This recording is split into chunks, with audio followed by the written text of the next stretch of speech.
7 राज्यों की 13 विधानसभा सीटों पर हुए उपचुनाव के नतीजे आ गए। इसमें बीजेपी को बड़ा झटका लगा है। इस उपचुनाव में कांग्रेस के खाते में 4, टीएमसी के खाते में 4, भाजपा के खाते में 2, आम आदमी पार्टी, डीएमके और निर्दलीय के खाते में 1-1 सीटें आई है।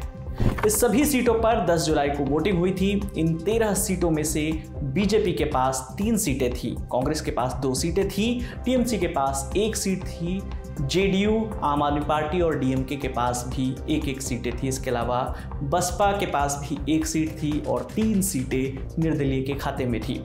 इस चुनाव में भाजपा और उसकी सहयोगी जेडीयू को 1-1 सीट का नुकसान हुआ है। इस उपचुनाव में कांग्रेस को 2 और टीएमसी को 3 सीटों का फायदा भी हुआ है। हिमाचल प्रदेश में बीजेपी में शामिल हुए 3 में से 1 निर्दलीय प्रत्याशी ही चुनाव जीत पाए। पंजाब में भी आम आदमी पार्टी से बीजेपी में शामिल हुए कैंडिडेट चुनाव हार गए। अब आपको उपचुनाव के राज्यवार चुनावी परिणाम बताते हैं। पंजाब की जालंधर वेस्ट विधानसभा सीट पर जो उपचुनाव हुआ था, इसमें आम आदमी पार्टी के मोहिंदर भगत ने भाजपा के शीतल अंगुराल को 37,325 वोटों से हरा दिया। भगत को 55,246 वोट मिले, जबकि अंगुराल को मिले 17,921 वोट। यहाँ पर कांग्रेस तीसरे स्थान पर रही। कांग्रेस की उम्मीदवार सुरिंदर कौर को महज 16,757 वोट मिले, जबकि हाल ही में हुए लोकसभा चुनावों में इस सीट पर कांग्रेस को बढ़त मिली थी। जालंधर लोकसभा की सीट कांग्रेस प्रत्याशी चरणजीत सिंह चन्नी ने जीती थी। जालंधर वेस्ट विधानसभा सीट पर पहले शीतल अंगुराल आम आदमी पार्टी से विधायक थे, लेकिन 2024 के लोकसभा चुनाव से पहले वो इस्तीफा देकर बीजेपी में शामिल हो गए थे, जिसके चलते जालंधर पश्चिम सीट पर उपचुनाव हुआ।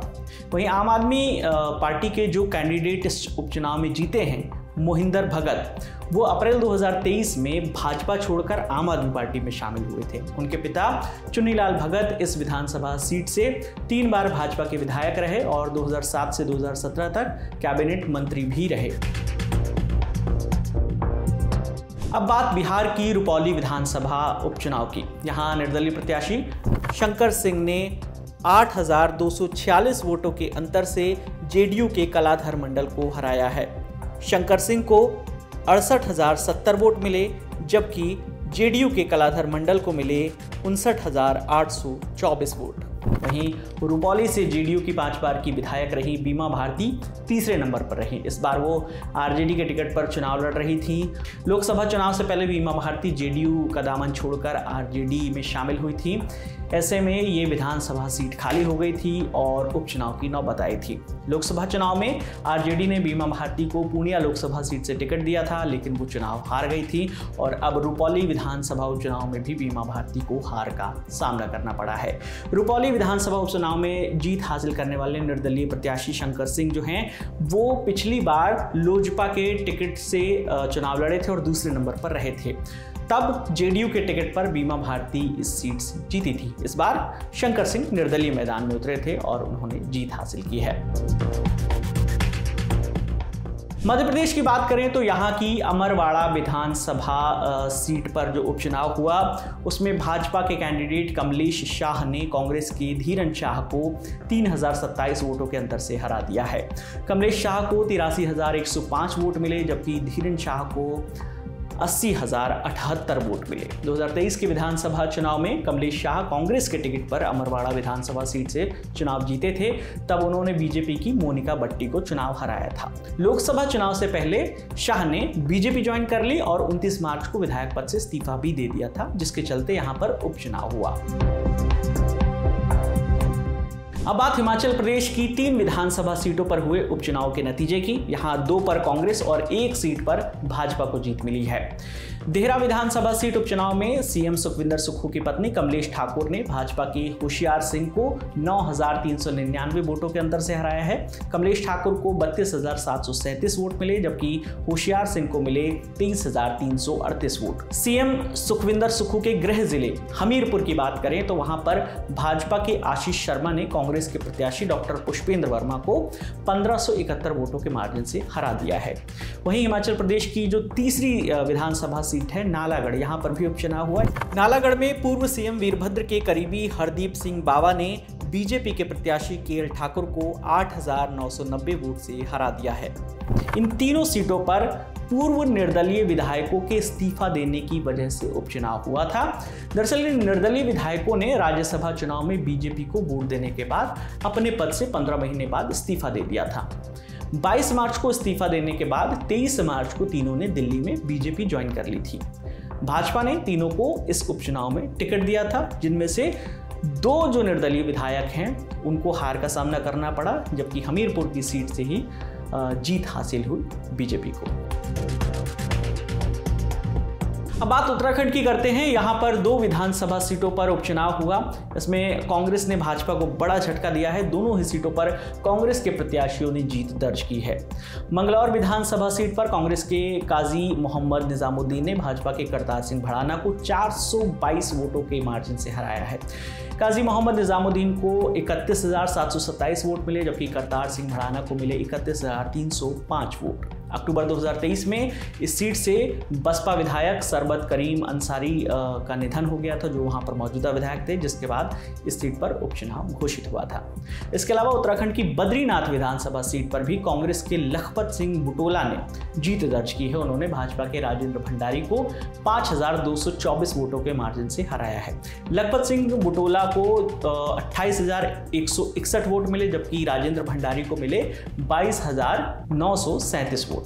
बद्रीनाथ सीट इससे पहले भी कांग्रेस के ही खाते में थी, लेकिन राजेंद्र भंडारी ने लोकसभा चुनाव के दौरान भाजपा का दामन थाम लिया था, जिस वजह से ये सीट खाली हुई थी। पश्चिम बंगाल की बात करें तो यहां पर टीएमसी ने क्लीन स्वीप किया है। यहां 4 विधानसभा सीट रानाघाट दक्षिण, रायगंज, बागदा और मनिकतला यहां पर उपचुनाव के नतीजे आए और चारों की चारों सीटें टीएमसी के खाते में गई। 2021 में बीजेपी ने इन 4 में से 3 सीटों पर जीत हासिल की थी, जबकि टीएमसी ने मनिकतला की जो सीट है वहां पर जीत हासिल की थी। मनिकतला में मौजूदा विधायक साधन पांडे के निधन के कारण ये सीट खाली हुई थी और उपचुनाव यहां पर हुआ था, जबकि बाकी जो सीट है वहां पर मौजूदा बीजेपी विधायक टीएमसी में शामिल हो गए थे, जिस कारण वहां पर उपचुनाव हुआ था। अब आपको ये पश्चिम बंगाल की जो चारों सीटें हैं उनका एक एक करके रिजल्ट बता देते हैं। सबसे पहले बात करते हैं रानाघाट दक्षिण सीट की। यहां से टीएमसी के मुकुटमणि अधिकारी ने बीजेपी के मनोज कुमार विश्वास को 39,048 वोट के अंतर से हराया है। मुकुटमणि अधिकारी को मिले 1,13,533 वोट, जबकि मनोज कुमार विश्वास को मिले 74,485 वोट। 2021 में मुकुटमणि अधिकारी ने बीजेपी के टिकट पर टीएमसी की कैंडिडेट बर्नाली दे को हराया था। मार्च 2024 में वो बीजेपी छोड़कर टीएमसी में शामिल हो गए थे, जिसके चलते इस सीट पर उपचुनाव हुआ। अब बात करते हैं पश्चिम बंगाल की रायगंज विधानसभा सीट की। यहां पर टीएमसी के कृष्णा कल्याणी ने बीजेपी के मानस कुमार घोष को 50,077 वोटों के मार्जिन से हराया है। कृष्णा कल्याणी को मिले 86,479 वोट, जबकि मानस कुमार घोष को मिले 36,402 वोट। 2021 के विधानसभा चुनाव में कृष्णा कल्याणी बीजेपी के टिकट से चुनाव जीते थे। लोकसभा चुनाव से पहले कल्याणी ने बीजेपी का दामन छोड़कर टीएमसी ज्वाइन की थी, जिसके चलते इस सीट पर उपचुनाव हुआ। कल्याणी ने इससे पहले टीएमसी के टिकट पर लोकसभा चुनाव भी लड़ा था, लेकिन चुनाव हार गए थे। अब बात बागदा की विधानसभा सीट की। यह पश्चिम बंगाल की सीट है, विधानसभा सीट है। यहां पर भी उपचुनाव हुआ। टीएमसी की मधुपूर्णा ठाकुर ने यहां पर बीजेपी के विनय कुमार विश्वास को 33,455 वोटों के अंतर से हरा दिया है। मधुपूर्णा ठाकुर को मिले 1,07,706 वोट, जबकि विनय कुमार विश्वास को मिले 74,251 वोट। अब बात करते हैं मानिकतला विधानसभा सीट की। यहां पर टीएमसी के प्रत्याशी हैं टीएमसी की सुप्ति पांडे, उन्होंने बीजेपी के प्रत्याशी कल्याण चौबे को 62,312 वोटों के अंतर से हरा दिया है।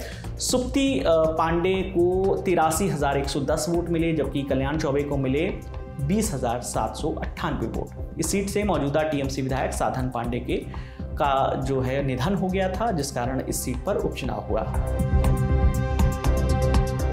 अब आखिर में बात करते हैं तमिलनाडु की। यहाँ की विक्रमंडी विधानसभा सीट पर डीएमके के अन्यूर शिवा ने पीएमके के सी अंबुमणि को 67,757 वोटों के मार्जिन से हराया है। अन्यूर शिवा को मिले 1,24,053 वोट, जबकि अंबुमणि को मिले 56,296 वोट। इस सीट पर डीएमके के जो मौजूदा विधायक थे एन पुगा झेंदी, उनके निधन के बाद यहाँ ये सीट खाली हो गई थी और यहाँ पर उपचुनाव हुआ। ये तो हो गई गई उपचुनाव के चुनावी नतीजों की बात। अब बात करते हैं जो पॉलिटिकल पार्टीज हैं अलग अलग, उनको क्या फायदा नुकसान हुआ है। सबसे पहले बात करते हैं एनडीए ब्लॉक की। 13 में से 11 सीटों पर भाजपा और 2 पर जेडीयू और पीएमके। तमिलनाडु में पीएमके ने चुनाव लड़ा। इनमें भाजपा जो है वो मध्य प्रदेश की अमरवाड़ा और हिमाचल प्रदेश की हमीरपुर सीट ही जो जीत पाई। बीजेपी को 9 सीटों पर, बिहार में बीजेपी की सहयोगी जेडीयू को रुपौली की 1 सीट पर और तमिलनाडु की विक्रवांडी सीट पर पीएमके जो है उसको भी हार का सामना करना पड़ा। इंडिया ब्लॉक की अगर बात करें तो 13 में से 9 सीटों पर कांग्रेस के कैंडिडेट थे, 1 पर आरजेडी, 2 पर सीपीआईएम और 1 सीट पर डीएमके ने चुनाव लड़ा था।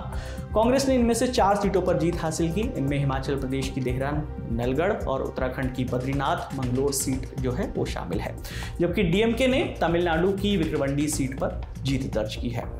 टीएमसी की बात करें तो टीएमसी ने पश्चिम बंगाल में एक तरफा जीत हासिल की है। टीएमसी ने यहां 4 सीटों पर जीत दर्ज की। पिछली बार इनमें से 3 सीटें बीजेपी के पास थी, लेकिन इस बार ये तीनों सीटें भी टीएमसी के खाते में आ गई हैं।